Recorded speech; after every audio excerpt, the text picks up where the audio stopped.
The House has resumed. Before the dinner break, we were debating the climate change response removal of Transitional Measure Amendment Bill. Dr Megan Woods was speaking and has a short time left. Mr Speaker, happy to take another short call on this piece of legislation.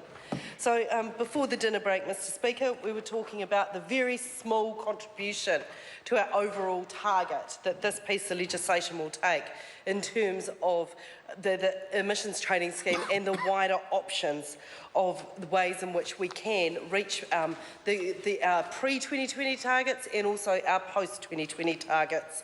Because remember that this government has signed up to a 50% reduction in our emissions by 2050, and we are simply not on a pathway to meet that in any way, shape or form. So when members of the government get up and they talk about their pragmatic, sensible, balanced view on climate change, they treat it like it's something that they can choose to do or not. So rather than just reading the PAP notes that they've been given, they could have even flicked through the regulatory impact statement that sat alongside this bill, Mr Speaker, where paragraph 6 on page 43, you might want to flick through now and have a little look, where it tells you that current New Zealand ETS policy settings do not put the New Zealand economy and government in a good position to meet climate change targets and international obligations in the future.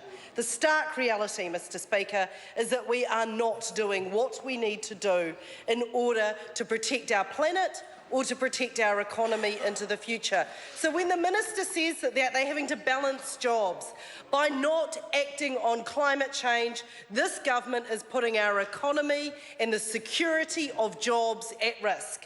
Last year, 232 people lost their jobs in my electorate in Wigram.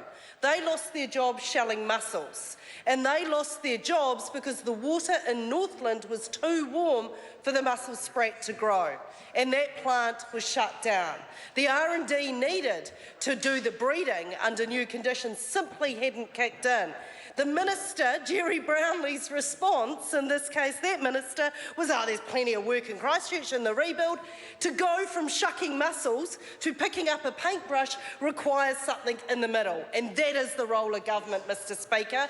That is called skills training, and it's about transition pathways, and we are not seeing this. So when the Minister says there are other measures coming to join this climate change response removal of transitional measure amendment bill, we would like to see some other measures that do put us on a good, clear pathway where we can protect our economy, where we can future-proof it, and that we can ensure that the security for workers in the 21st century are there and that their jobs aren't going to move from under them. Any kind of shock in an economy always requires, in order to avoid a shock, requires careful planning, and this government simply is not doing that. And the speakers, when they talk about their pragmatic, sensible and balanced view on climate change, might actually want to address what this bill doesn't do. They might want to address what the official advice says is the current state of our emissions reduction pathway, and they may want to consider that there is going to be a 0.07 reduction in New Zealand's net emissions through the piece of legislation that is being passed tonight. It is a tiny drop in the bucket, Mr Speaker, and much more needs to be done. Labor supports this bill, but it would like to see other measures join this measure. Thank you, Mr Speaker. Scott Simpson.